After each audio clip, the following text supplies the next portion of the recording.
কে কওমি, কে তাবলিগ, কে বাহেফাজত, কে সরমনাই, কে সুন্নি শিবির আর জামাত। কে কওমি, কে তাবলিগ, কে বাহেফাজত, কে সরমনাই, কে সুন্নি শিবির আর জামাত। এই ভেদাভেদ ভুলে গিয়ে, এই ভেদাভেদ ভুলে গিয়ে মুসলমান পরিচয় দিয়ে ভেঙে দিতে জালিমেরই বিশদ কালো দাগ। আজি জেগে ওঠো, আজি জেগে ওঠো, মিলাও হাতে হাত। আজি জেগে ওঠো, মিলাও হাতে হাত। ঠিক না? ঠিক না মুসলমান? কে কওমি, কে তাবলিগ, কে বাহেফাজত, কে সরমনাই, কে সুন্নি শিবির আর জামাত।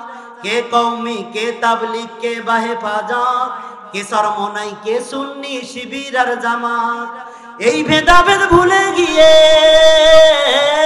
মুসলমান পরিচয় দিয়ে, এই ভেদাভেদ ভুলে গিয়ে মুসলমান পরিচয় দিয়ে ভেঙে দিতে জালিমের বিশদ কালো দাগ। আজি জেগে ওঠো, আজি জেগে ওঠো, মেলাও হাতে হাত। আজি জেগে ওঠো, মেলাও হাতে হাত। ইসলাম করতে খায়ের বেদিনীরা হয় যদি ঐক্য, তবে কেন আমরা সবাই পারবো না করতে ঐক্য? ঠিক না? ঠিক না মুসলমান? ওই বেদিনরা যদি ইসলামকে ধ্বংস করতে জাগতে পারে, ঐক্যবদ্ধ হতে পারে, আমরা মুসলমান কেন ঐক্য করতে পারবো না? কথা বলেন ঠিক কিনা? সেজন্য আজকে সবার প্রতি আহ্বান, আসুন দল মত নির্বিশেষে ইসলামকে ভালোবেসে, আল্লাহর কোরআনকে ভালোবেসে আজকে ঐক্যবদ্ধ হয়ে আল্লাহর এই জমিনে আল্লাহর দ্বীনকে কায়েম করে, রাজনৈতিক সংস্কার করে, আল্লাহর দ্বীনকে প্রতিষ্ঠা করে একটা জান্নাতি পরিবেশ তৈরি করি, একটা জান্নাতি সমাজ তৈরি করি। আল্লাহ তাআলা আমাদের কবুল করুন। সকলে বলে আল্লাহ। আল্লাহর কোরআনকে সংবিধান ঘোষণা করতে হবে। কথা বলেন ঠিক কিনা? আল্লাহর কোরআনকে সংবিধান ঘোষণা করতে হবে। আল্লাহ নবী সাল্লাল্লাহু আলাইহি সাল্লাম যখন মদিনা রাষ্ট্রের প্রেসিডেন্ট হলেন, তখন তিনি মদিনা রাষ্ট্রের সংবিধান ঘোষণা করেছেন আল্লাহর কোরআনকে। সম্মানিত ভাইরা আমার, আল্লাহ রাব্বুল আলামিন সে কথা পবিত্র কোরআনুল কারীমে সূরা বনী ইসরাঈলের ৮২ নম্বর আয়াতে আল্লাহ তাআলা বলেছেন, ওয়া নুনাজ্জিলু মিনাল কুরআনি মা হুয়া শিফাউন ওয়া রাহমা ওয়া রাহমাতুল লিল মুমিনিন। আল্লাহু আকবার। আল্লাহ রাব্বুল আলামিন বলেছেন, অনুনাজ্জিলু মিনাল কুরআনি মা হুয়া শিফা। আল্লাহ রাব্বুল আলামিন বলেছেন, এই কোরআন আমি নাজিল করেছি, এটা আমি শিফা হিসেবে নাজিল করেছি, সব সমস্যার সমাধান হিসেবে আমি নাজিল করেছি। ঠিক না? সব সমস্যার সমাধান দিতে পারে একমাত্র কে? জোরে বলেন, সব সমস্যার সমাধান, সব সমস্যার সমাধান আল্লাহ রাব্বুল আলামিন সব সমস্যার সমাধান করে দিলেন, মুমিনদের জন্য রহমত করে নাজিল করে দিলেন কোরআনকে। আল্লাহ নবী সাল্লাল্লাহু আলাইহি সাল্লাম সেই জন্য এই কোরআনকে সংবিধান ঘোষণা করেছিলেন। কারণটা হলো আল্লাহর কোরআনের মধ্যে আল্লাহ কোনো জিনিসকে বাদ দিয়ে রাখেন নাই, সব কিছু তিনি সন্নিবেশিত করেছেন। আল্লাহ রাব্বুল আলামিন পবিত্র কোরআনুল কারীমের ৬ নম্বর সূরা আনআমের ৩৮ নম্বর আয়াতে আল্লাহ রাব্বুল আলামিন বলেছেন, মা ফাররাতনা ফিল কিতাবি মিন শাই। আল্লাহ রাব্বুল আলামিন বলেছেন, এই কিতাবের মধ্যে এমন কোনো বিষয় নাই আমি বাদ দিয়েছি, এই কিতাবের মধ্যে আমি সব বিষয়কে সন্নিবেশিত করে দিয়েছি। তার মানে হলো আল্লাহ রাব্বুল আলামিন বুঝাতে চেয়েছেন যে এই পৃথিবীতে যে সংবিধান অনুযায়ী, যে কনস্টিটিউশন অনুযায়ী মানুষ চলবে, এই দেশ চলবে, জাতি চলবে, রাষ্ট্র চলবে, সমাজ চলবে, আল্লাহ রাব্বুল আলামিন সেই কনস্টিটিউশন সংবিধান আমাদেরকে ১৪৫০ বছর আগে দিয়েছেন। বলেন ঠিক কিনা? সম্মানিত ভাইরা আমার, আল্লাহ রাব্বুল আলামিন মুমিনদেরকে এই সংবিধান দিয়েছিলেন, এই মুমিনরা যেন এই জমিনে সংবিধানকে বাস্তবায়ন করে, এই সংবিধান অনুযায়ী যেন জীবনটাকে পরিচালিত করে, সমাজটাকে পরিচালিত করে, এই রাষ্ট্রটাকে পরিচালিত করে। কিন্তু দুঃখজনক হলো সত্য, স্বাধীনতার ৫৩ বছর হয়ে গেল, আমরা দেখেছি বারবার এই বাংলার মসনদে, বাংলার ক্ষমতায় এসেছে যারা, তারা বেশিরভাগগুলোই মুসলমানের সন্তান ছিলেন। কথা বলেন ঠিক কিনা? ঠিক কিনা মুসলমান? তারা বেশিরভাগ মুসলমানের সন্তান ছিলেন। আমরা আশা করেছিলাম তারা এই সংবিধান দিয়ে দেশটা চালাবে, সমাজটাকে চালাবে, পরিবারটাকে চালাবে। কিন্তু সম্মানিত ভাইরা আমার, ৫৩ বছরে কোন মুসলমানের সন্তান এই আল্লাহর কোরআনকে সংবিধান হিসেবে কবুল করে নাই। ঠিক না? সম্মানিত ভাইরা আমার, এই সংবিধান হিসেবে কোরআনকে কবুল করে এজন্য বলেছেন রাজনৈতিক যদি সংস্কার যদি করতে চাও, রাজনৈতিক স্থিতিশীলতা যদি আনতে চান, তাহলে অবশ্যই অবশ্যই আল্লাহর কোরআনকে সংবিধান হিসেবে কবুল করতে হবে। কথা বলেন ঠিক কিনা? সম্মানিত ভাইরা আমার, আজকে বাংলাদেশে মুসলমানের মধ্যে ভেজাল, মুসলমানে মারামারি, হানাহানি, কাটাকাটি, দৌড়াদৌড়ি। বলেন দেখি অন্য কোনো মানুষকে লাগে নাকি? আমরাই মারামারি করি, আমরাই ঘুদাঘুদি করি, আমরাই দৌড়াদৌড়ি করি। কারণটা হলো সম্মানিত ভাইরা আমার একটাই মাত্র কারণ, মুসলমান আজকে তাদের অতীত ঐতিহ্য ভুলে গিয়েছে। অতীত ঐতিহ্য ভুলে যাওয়ার কারণে, এই কোরআন থেকে দূরে সরে যাওয়ার কারণে বিশৃঙ্খলা। সম্মানিত ভাইরা আমার, আপনারা জানেন এই ভারতীয় উপমহাদেশ 190 বছর, প্রায় 200 বছর সেই ব্রিটিশরা শাসন করেছিল। আজকে আমাদের বাংলাদেশে যে সংবিধানটা চলে, ওই ব্রিটিশদের তৈরি করা, খ্রিস্টানদের তৈরি করা সংবিধানটা আজ আমাদের চলে। কথা বলেন ঠিক কিনা? সম্মানিত ভাইরা আমার, ওই ব্রিটিশরা বুঝতে পেরেছিল ব্রিটিশ প্রধানমন্ত্রী গ্ল্যাডস্টোন একবার তিনি সংসদে আল্লাহর কোরআন একটা হাতে নিয়ে গিয়েছিলেন। ওই গ্ল্যাডস্টোন ভারত এই ব্রিটিশ পার্লামেন্টে চারবার প্রধানমন্ত্রী ছিলেন। এই গ্ল্যাডস্টোন একবার ব্রিটিশ পার্লামেন্টে আল্লাহর কোরআনের একটা কপি হাতে করে নিয়ে বক্তব্য দেওয়ার সময় তিনি বললেন, ওহে ব্রিটিশ পার্লামেন্টের সদস্যরা, তোমরা একটু কান খুলে শুনে রাখো। তোমরা যদি এই পৃথিবীর জমিনে মুসলমান উপনিবেশিক এলাকা, মুসলমান অধ্যুষিত এলাকা, মুসলমানদেরকে যদি ঠান্ডা মাথায় খুব শান্তি মতো যদি শাসন করতে চাও, তাহলে একটাই মাত্র পথ আছে, সেটা হলো এইটা, সেটা হলো কোরআন। তোমরা যদি মুসলমানদেরকে সারা পৃথিবীর জমিন থেকে সারা পৃথিবীর জমিনে যদি কোরআন থেকে মুসলমানকে যদি তোমরা দূরে সরাতে পারো, তাহলে তোমরা সারা পৃথিবীর মুসলমানদেরকে শান্তি মতো শাসন করবে, শোষণ করবে। তারা শুধু চাতক পাখির মতো, নির্বাক দর্শকের মতো তাকিয়ে থাকবে। তারা আপনাদের একটা লোমও ছিঁড়তে পারবে না। ঠিক কিনা? ঠিক কিনা মুসলমান? আজকে সারা দুনিয়ার অবস্থা দেখেন, বেশি নয়, আমাদের বাংলাদেশের অবস্থা দেখেন। আজকে বাংলাদেশের স্বাধীনতার 53 বছর হয়ে গেল। আজকে তারা যা ইচ্ছা তাই করে গেছে, যেভাবে ইচ্ছা সেইভাবে আমাদেরকে শাসন করেছে, শোষণ করেছে। আমরা শুধু মুসলমান হওয়া সত্ত্বেও আমরা শুধু নির্বাক দর্শকের মতো হা করে তাকিয়েছিলাম। ঠিক কিনা? ঠিক কিনা মুসলমান? কিছুই করতে পারি নাই। সম্মানিত ভাইরা আমার, তার মানে ওই ব্রিটিশরা সফল হয়েছে, আর ওই ব্রিটিশের 5টা গোলামগুলো যারা আমাদেরকে এতদিন ধরে ওই ব্রিটিশদের সংবিধান অনুযায়ী আমাদের শাসন করেছে, এরা কিন্তু ব্রিটিশদের 5টা গোলাম। ঠিক কিনা? কারণ ওরা জানে, যদি এই আল্লাহর কোরআনকে সংবিধান মেনে যদি এই জমিনটাকে শাসন করি, এই জমিনে যদি আল্লাহর কোরআনকে প্রতিষ্ঠিত করি, আল্লাহর কোরআনের আইন যদি চালু করে দেই, তাহলে আমাদের দুর্নীতি করা হবে না, হাজার হাজার কোটি টাকা মেরে খাওয়া হবে না। ঠিক কিনা? আমাদের জেনা ব্যভিচার হবে না, মদ জুয়া জেনা ব্যভিচার আমরা করতে পারবো না, চুরি করতে পারবো না, ডাকাতি করতে পারবো না। সেজন্য আমরা আল্লাহর কোরআনকে চাই না, আমরা ওই ব্রিটিশের সংবিধানকে আমরা সংবিধান হিসেবে মেনে নিয়েছি। ঠিক কিনা? ঠিক কিনা মুসলমান? আজকে যারা কলমের খোসায় হাজার হাজার কোটি কোটি টাকা যারা বিদেশে পাচার করলো, বেগম পাড়ায় বাড়ি করলো, কানাডায়, দেশের বিভিন্ন জেলায় বাড়ি করলো, যারা সুইস ব্যাংকে হাজার হাজার কোটি টাকা জমালো, বলেন দেখি আল্লাহর কোরআনের আইন যদি এই জমিনে বাস্তবায়ন হয়, ওরা মনে হয় খুব শান্তিতে থাকবে। ঠিক কিনা? হ্যাঁ, চোরদের হাত কেটে দেওয়া হবে। আর ওই চোরেরা কোনদিন চাইবে আল্লাহর কোরআনের আইন বাস্তবায়ন হোক? চাইবে না। আমরা সেটাই দেখেছি। স্বাধীনতার 53 বছর হয়ে গেল, আমরা অনেক ভাইদেরকে দেখেছি, অনেক জরিনা সকিনাকে দেখেছি যে তারা বাংলাদেশে এসে তারা কোরআনের আইনের বিরুদ্ধে কাজ করেছে। কারণ কেউ এই বাংলাদেশে দুর্নীতিতে চ্যাম্পিয়ন হয়েছে, আবার কেউ বাংলাদেশে স্বৈরাচারে দুর্নীতিতে গোল্ড মেডেল পাওয়ার মতো যোগ্যতা অর্জন করেছে। সুবহানাল্লাহ। ঠিক কিনা? সম্মানিত ভাইরা আমার, সেজন্য তারা কখনো চাইবে না যে বাংলাদেশের রাজনীতিটা সংশোধন হোক, আল্লাহর কোরআন দিয়ে, আল্লাহর কোরআন সংবিধান হিসেবে এই জমিনে বাস্তবায়ন হোক, তারা কখনো চাবে না। কিন্তু আমরা মুসলমান হিসেবে, ইমানদার হিসেবে আমরা চাই কিনা? কি আমরা সবাই চাই? আমরা সম্মানিত ভাইরা আমার, সবাই কথা পায় না। দেখছেন, ওরা জানে যে আমরা এই যে কি করি, মাঝে মাঝে তাস খেলাই, মাঝে মাঝে জুয়া খেলাই, মাঝে মাঝে ওই যে আরেকজনের বউয়ের সাথে হ্যালো হ্যালো করি, কেউ এই যে ইয়াবার বস্তা নিয়ে দৌড়াদৌড়ি করি, ঠিক কিনা? আপনাদের কি নাই? আমার এলাকায় আছে, সুবহানাল্লাহ। আমার এলাকায় আছে। সম্মানিত ভাইরা আমার, ওই ভাইজানেরা চাইবেন না আল্লাহর কোরআন বিজয় হোক, কারণ আমরা দেখেছি 5 আগস্টের পর এই বাংলাদেশে অনেক ভাইজানেরা ক্ষমতা যাওয়ার আগে হাজার হাজার লক্ষ লক্ষ কোটি টাকার মালিক হয়েছেন, ঠিক কিনা বলেন? ঠিক কিনা সম্মানিত ভাইরা আমার? সেজন্য আমাদেরকে সচেতন থাকতে হবে, সাবধান থাকতে হবে। আল্লাহর কোরআন দিয়ে যদি আল্লাহর কোরআনকে সংবিধান যদি বানাতে না পারি, এই রাজনৈতিক অস্থিতিশীলতা জীবনে বাংলার জমিন থেকে উঠে যাবে না, উঠে যাবে না, উঠে যাবে না, ঠিক কিনা? ঠিক কিনা সম্মানিত ভাইরা আমার?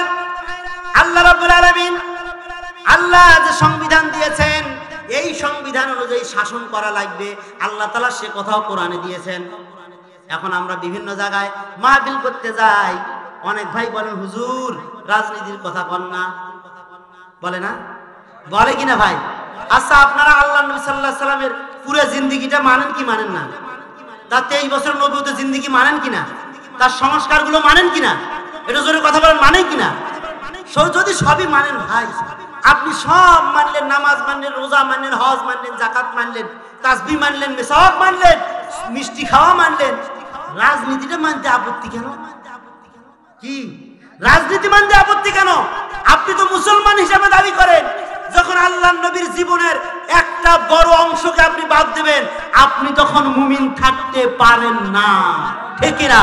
আপনি মুমিন থাকতে পারেন না। সময় হলে সে কথা বলে যাবে, আল্লাহর কোরআন বলতেছে। সম্মানিত ভাইরা আমার, আল্লাহ রাব্বুল আলামিন বলেছেন পবিত্র কোরআনুল কারীমের 4 নম্বর সূরা, সূরা নিসার 105 নম্বর আয়াতে আল্লাহ তাআলা বলেছেন, ইন্না আনজালনা ইলাইকা কিতাবা বিল হক লিতাহকুমা বাইনান নাসি বিমা আরাকাল্লাহ। আল্লাহ রাব্বুল আলামিন বলেছেন, ইন্না আনজালনা ইলাইকাল কিতাবা বিল হক, হে নবী নিশ্চয় আমি আপনার কাছে একটা সত্য কিতাব নাজিল করে দিয়েছি। কেন নাজিল করে দিয়েছি? আল্লাহ তাআলা বলছেন লিতাহকুমা বাইনান নাস, আপনি মানুষের মধ্যে শাসন করবেন, সব সমস্যার সমাধান দিবেন এই নাজিল করা কোরআন দিয়ে। বলেন সুবহানাল্লাহ, জোরে বলেন সুবহানাল্লাহ। ভাই সুবহানাল্লাহ বলতে এত কষ্ট হয় কেন? কি ভয় লাগতেছে নাকি? আরো ভয় আছে ভাই।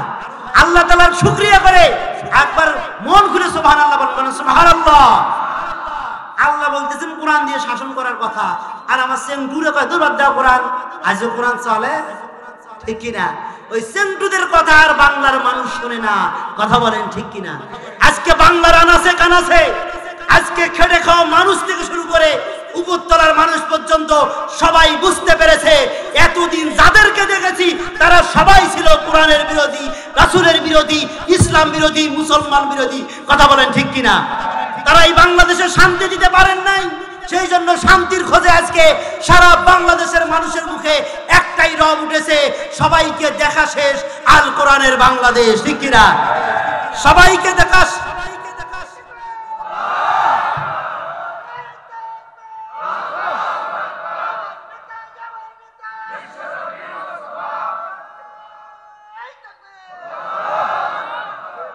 আলহামদুলিল্লাহ, আলহামদুলিল্লাহ। আপনারা কি ঘুমাচ্ছেন? যে ঘুম, যাকে ঘুম ধরছে ভাই একটু হাত তুলবেন, ঘুমের মধ্যে একটু হাত তুলবেন, যাকে দেবো, ঠিক কিনা?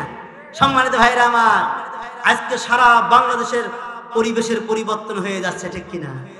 আমাদের কোন কোন ভাইজানরা মনে করছেন যতই দেরি হয় ততই যেমন মানুষ খালি হুজুর খোঁজে, ঠিক কিনা? যতই দেরি হয় ততই মানুষ শুধু আল্লাহর কোরআন খোঁজে। সেই জন্য আমাদের এক শ্রেণীর ভাইজানেরা মনে করতেছেন যত তাড়াতাড়ি পারেন আগিয়ে দেন, আগিয়ে দেন, আগিয়ে দেন। আমরা তো রেডি হয়ে আছি চেয়ারের পাশে বসার, খালি ব্যবস্থাটা করে দেন, ঠিক কিনা? ঠিক কিনা মুসলমান? সম্মানিত ভাইরা আমার, আমরা বলেছি ভাই এই দেশের রাজনৈতিক একটু সংস্কার করা দরকার, এই দেশটাকে একটু সাজানো গোছানো দরকার। এই মুহূর্তে যিনি ক্ষমতায় যান, দেশের যে অর্থনৈতিক অবস্থা 5 বছরে মাজা সোজা করতে পারবেন না, ঠিক কিনা বলেন? ঠিক কিনা? আপনি এখন তাড়াতাড়ি ক্ষমতায় যাওয়ার অর্থ হলো ওই যে যারা পালিয়েছে, দেশের সম্পদ লুট করে পালিয়েছে, জনগণের সম্পদ লুট করে পালিয়েছে, তাদেরকে আবার আসার সুযোগ করে দেওয়া, ঠিক কিনা? ঠিক কিনা? কিন্তু আমরা চাই এই বাংলার জমিনে যে একবার পালিয়েছে পৃথিবীর কোনো ইতিহাস নাই স্বৈরাচার পালানোর পরে আবার ঢুকতে পেরেছে এমন ইতিহাস পৃথিবীতে নাই। কথা বলেন ঠিক কিনা? ওনারা বলেন আমাদের পীরগঞ্জের বৌমা বলে চট করে ঢুকবে, আমরা বলি ফুলের মালা রেডি আছে। আমরা বলছি ফুলের মালা রেডি আছে, বৌমা আসা ফুলের মালা দিয়ে ক্যাচ করে ধরা। ঠিক কিনা মুসলমান? সম্মানিত ভাইরা আমার, স্বপ্ন দেখা ভালো, সেই স্বপ্ন যদি দোষ হয় বলেন তো? স্বপ্ন দেখা ভালো, ওই স্বপ্নটা যদি দোষ হয় আর না বলি। সম্মানিত ভাইরা আমার, তাহলে বলতেছিলাম যে আল্লাহ নবী সাল্লাল্লাহু আলাইহি সাল্লাম রাজনৈতিক সংস্কার করেছেন এই কোরআনকে সংবিধান মেনে। কথা বলেন ঠিক কিনা? সংবিধান ঘোষণা করে আমরা এই রাজনৈতিক পরিবর্তন চাই, রাজনৈতিক সংস্কার চাই বাংলার জমিনে। সেজন্য আল্লাহর কোরআনকে একমাত্র শুধুমাত্র সংবিধান হিসেবে আমরা দেখতে চাই। কথা বলেন ঠিক কিনা? কে কে দেখতে চাই মুসলমান দু হাত তুলে দেখান। নারায়ে তাকবীর। আল্লাহর আইন চাই, আল্লাহর আইন চাই। কোরআন হাদিস যেখানে। নারায়ে তাকবীর। সম্মানিত ভাইরা আমার, একটু দোয়া করি। দোয়া করা যাবে না ভাইজানদের জন্য? কারণ ভাইজানরা আমাদের প্রতিবেশী ভাই, চাচা, ভাতিজা, তারা জাহান্নামের দিকে যাবে, আল্লাহর কোরআনকে অ্যাভয়েড করে জাহান্নামের দিকে যাবে। এটা কি আমরা চাই? কথা বলেন আমরা চাই। সেজন্য দোয়া করি আজকে দল মত নির্বিশেষে, জাতি ধর্ম বর্ণ নির্বিশেষে সবার কাছে অনুরোধ, আপনারা আসুন আল্লাহর কোরআনের পতাকা তলে আসুন।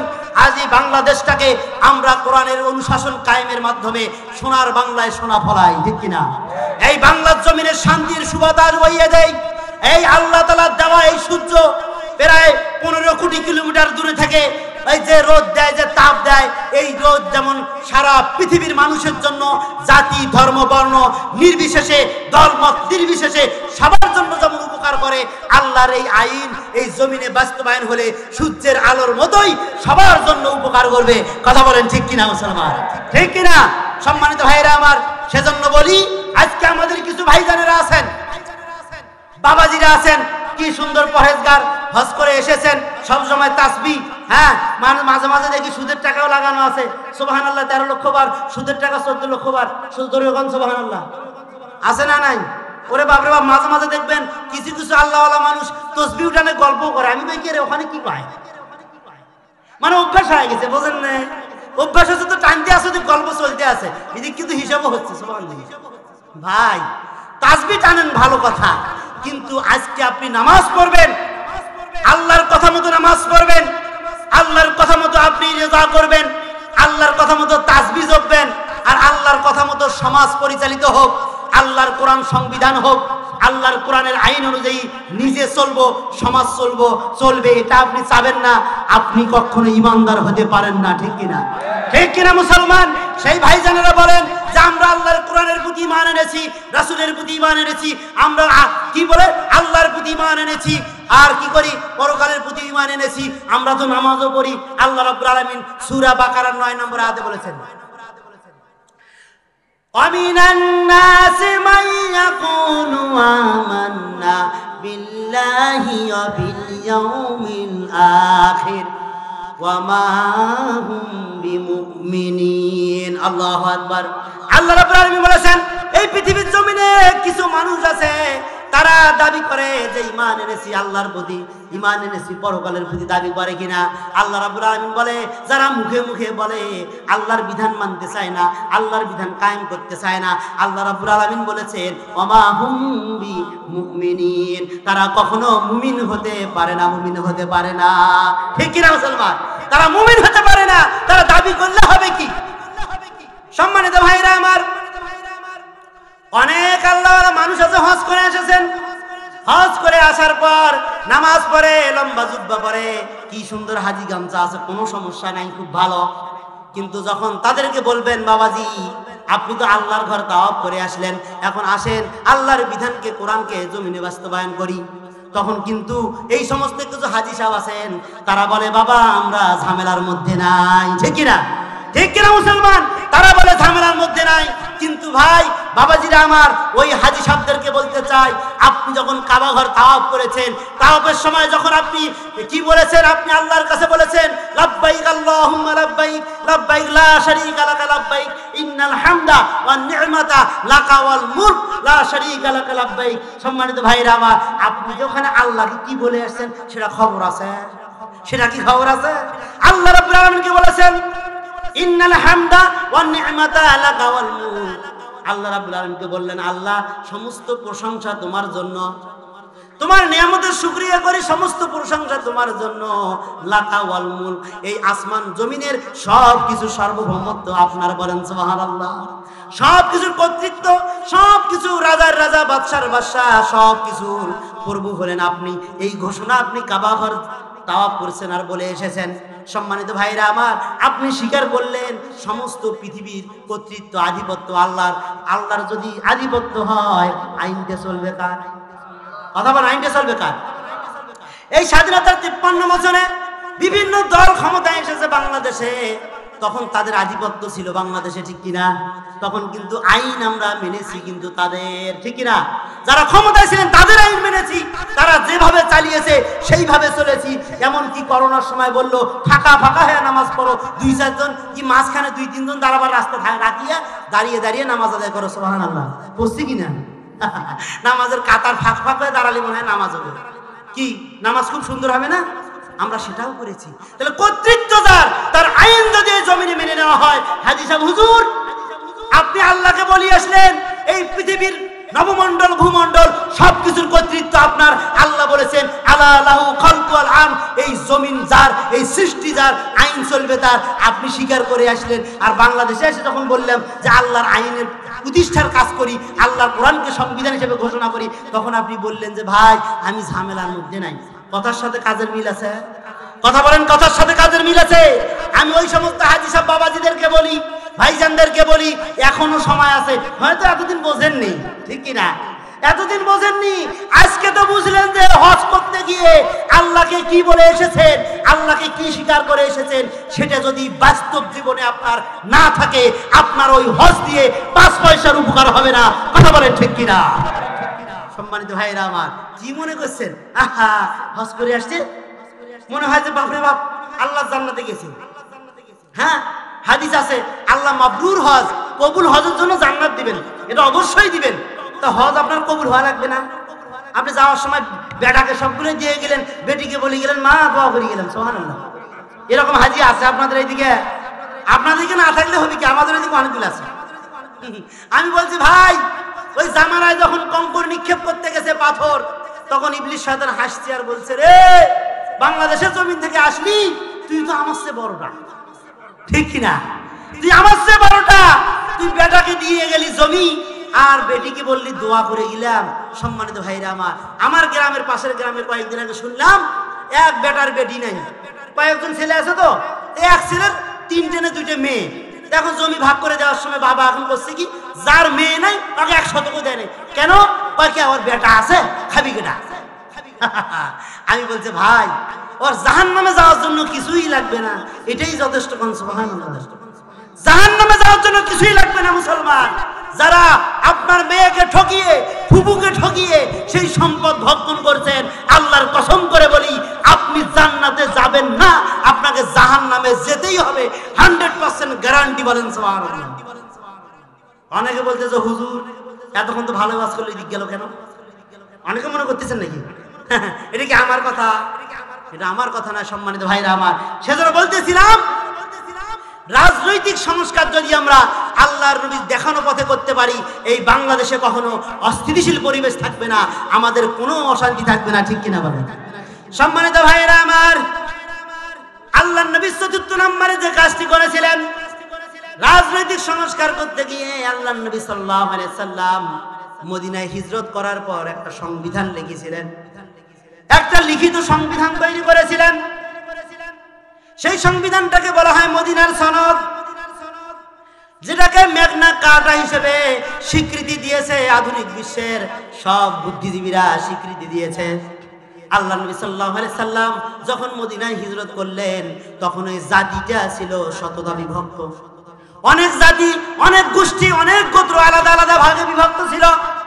কোন গোষ্ঠীর সঙ্গে কোন গোষ্ঠী মিলত না, কোন গোত্রের সঙ্গে কোন গোত্রের মিল ছিল না। তারা যুদ্ধ বিগ্রহ নিয়ে ব্যস্ত ছিল। কথা বলেন ঠিক কিনা?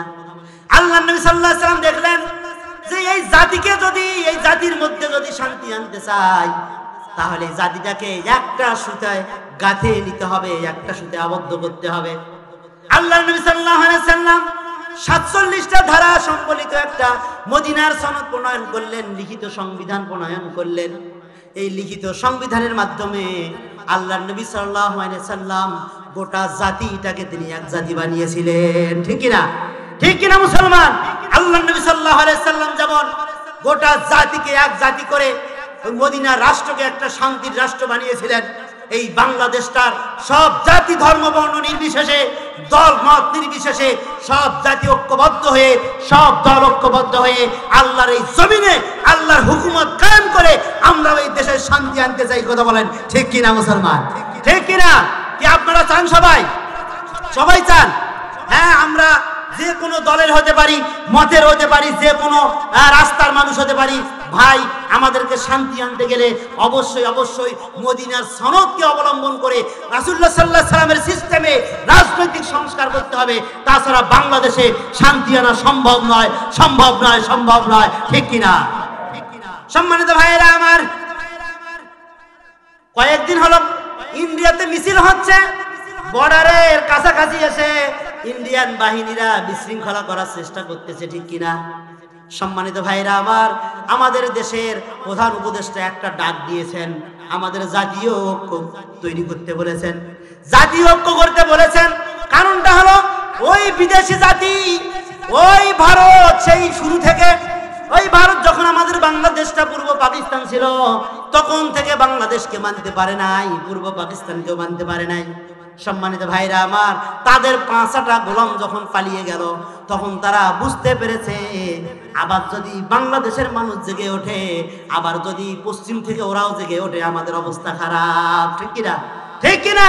ওরা বুঝতে পেরেছে বাংলার তাওহীদি জনতা যদি জেগে ওঠে আর পশ্চিম দিক, নারে তাকবীর, নারে তাকবীর, নারে তাকবীর।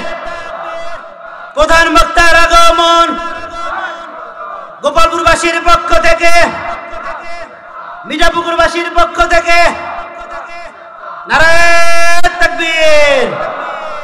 সম্মানিত ভাইরা আমার, আমরা যার জন্য এই শীতের মধ্যে বসে আছি, চাতক পাখির মতো আমাদের শ্রদ্ধাভাজন ভাই হযরতুল আল্লাম হযরত মাওলানা মনিরুল ইসলাম ফারুকী, আমাদের কলিজার টুকরা ভাই আমাদের মাঝে এসে গেছেন। ঠিক কিনা? আমরা বলি আলহামদুলিল্লাহ, জোরে বলি আলহামদুলিল্লাহ। সম্মানিত ভাইরা আমার, আমি আর আলোচনা বেশি করব না, আলোচনা শেষের দিকে এসেছি। যেহেতু মেহমান এসেই গেছেন, এখানে আর বেশি কথা বলা আমাদের ঠিক হবে না। সম্মানিত হাজরিন, তাহলে কথা বলতেছিলাম যে এই জাতিকে শান্তি দিতে গেলে সবার ঐক্যবদ্ধ হওয়ার দরকার আছে। আছে কিনা? সবাই আমরা ঐক্যবদ্ধ হতে রাজি আছি? কে কে রাজি আছে? হাত উঠান দেখি। নারে তাকবীর, নারে তাকবীর। আলহামদুলিল্লাহ। সম্মানিত ভাইরা আমার, সেজন্য কবি বলেছেন, কে কওমি, কে তাবলিগ, কে বাহেফাজত, কে শরমনাই, কে সুন্নি শিবির আর জামাত। কে কওমি, কে তাবলিগ, কে বাহেফাজত, কে শরমনাই, কে সুন্নি শিবির আর জামাত। এই ভেদাভেদ ভুলে গিয়ে, এই ভেদাভেদ ভুলে গিয়ে মুসলমান পরিচয় দিয়ে ভেঙে দিতে জালিমেরই বিশদ কালো দাগ। আজি জেগে ওঠো, আজি জেগে ওঠো, মিলাও হাতে হাত, আজি জেগে ওঠো, মিলাও হাতে হাত। ঠিক কিনা? ঠিক কিনা মুসলমান? কে কওমি, কে তাবলিগ, কে বাহেফাজত, কে শরমনাই, কে সুন্নি শিবির আর জামাত। কে কওমি, কে তাবলিগ, কে বাহেফাজত, কে শরমনাই, কে সুন্নি শিবির আর জামাত। এই ভেদাভেদ ভুলে গিয়ে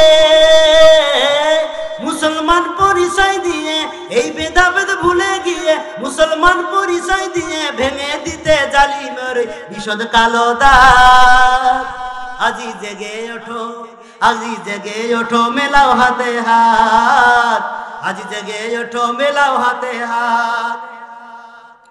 ইসলাম করতে ঘায়ের বেদিনীরা হয় যদি ঐক্য, তবে কেন আমরা সবাই পারবো না করতে ঐক্য? ঠিক কিনা? ঠিক কিনা মুসলমান? ওই বেদিনরা যদি ইসলামকে ধ্বংস করতে জাগতে পারে, ঐক্যবদ্ধ হতে পারে, আমরা মুসলমান কেন ঐক্য করতে পারবো না? কথা বলেন ঠিক কিনা? সেজন্য আজকে সবার প্রতি দত্ত আহ্বান, আসুন দল মত নির্বিশেষে ইসলামকে ভালোবেসে, আল্লাহর কোরআনকে ভালোবেসে আজকে ঐক্যবদ্ধ হয়ে আল্লাহর এই জমিনে আল্লাহর দ্বীনকে কায়েম করে, রাজনৈতিক সংস্কার করে, আল্লাহর দ্বীনকে প্রতিষ্ঠা করে একটা জান্নাতি পরিবেশ তৈরি করি, একটা জান্নাতি সমাজ তৈরি করি। আল্লাহ তাআলা আমাদের কবুল করুন। সকলে বলে আল্লাহ।